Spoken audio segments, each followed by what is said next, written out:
So coming back to what we practice, I would say in these sessions, intellectual abuse.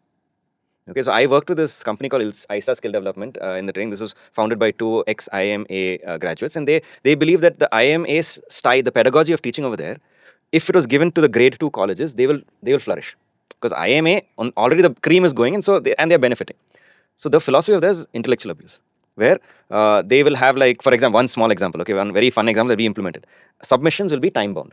You have your 10 marks, you have to submit it by 5 o'clock this evening. If every 10 minutes it goes by, your evaluation from 10 marks is going to become only 8. So you're going to qualify only for 8. Then it comes 6. So that way the time sense is put in. Like, that is one example, that the deadlines in the corporate world is non-negotiable sometimes, right? So those are ways also you can not that you should be advising them, but just I thought, since you were saying that, it's very important to have this conversation between academia and the industry. That's when the academia will get insights into how we are thinking. Right. So I have a strong belief system. Our education system is vying a human brain against a pen drive. Okay, so if you are limiting your capability of human intellect against a pen drive and on memory, then obviously the pen drive is going to win.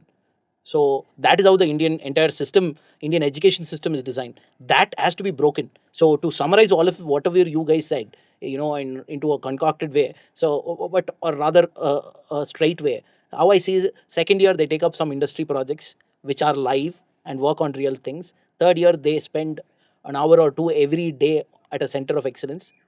That is set up by the company. And then the fourth year they work 1 year in the company, and then they get out. So by the time they complete it, I think engineering 2 years is good enough. The remaining 2 years is industry. So that's how would be a better suggestion. And also for companies, right, struggling with talent, because in talent there are three ways. One is buy, build, and then rent. So buy is when you are you can bankroll somebody, and then you can get talent from the top companies. You give them money, they come. That's it. But that is not a privilege enjoyed by many companies. So that is when you got to build and invest. So you basically find somebody who is not a 10, who's a 7 or a 6.5, and then you spend another 6 months with them to bring them to a 9. And that way you can do that. If you want people who are already, like, say, you want a pharma Power BI guy, okay. You take a Power BI guy who does not have pharma background, or you take a pharma guy who does not have a Power BI background. You upscale, you build it, and then he becomes a pharma, reports developer. Okay, after 6 months, you get him at a relatively cheaper price compared to what the market going rate is for a pharma reports developer. That would be one. And then the rent part is what these big GCCs do whenever they want to experiment with something. They take these people on board, and right now it has become the main source of bread and butter for 90% of the services companies. 50% of them is staff augmentation, and then they claim to be doing analytics, transformation work. So it's basically body shopping.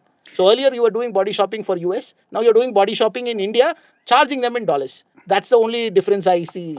Yeah, one other thing is it also depends on what kind of team or what kind of requirement you're trying to fill in, right? So if you are looking for someone who can cater to a specific project right now that is urgent, yeah, you obviously buy. But if you are looking to build a core team, you take freshers, or you take someone who can fit into your organization and train them, and they'll stay with you. Very new trend that we are observing, like many recruiters or companies, so they are hiring through the hackathons and technical competitions, and that things becomes very regular now.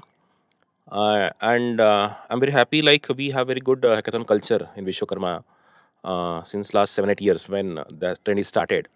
And we support the students the way we appreciate our academic toppers. We appreciate the hackathon winners there, and we start that from the right from first year. So for first year students, there are some hackathons, so we motivate them to register for that. Many times we sponsor their travel, their registration fees and all. And it's very good, like many of our students team, they are winning the national level hackathons with the different multinational companies. So that becomes a regular culture with us. And we are observed many companies now, they are trying to hunt the talent through this hackathon culture. So many companies stopped their regular hiring drives, and they are organizing some hackathons, 24 hours or 48 hours hackathons in the college campus or at their company premises. And through that, they are shortlisting students, the winners of the hackathons. End of the day, they are absorbing them into the organization. That's definitely a differentiator in your resume. How do you shortlist a resume as a HR or a recruiter, right? I think if you participated in a hackathon, even if you have not won it, that's a good initiative, right? You have taken the effort, you have learned something out of it.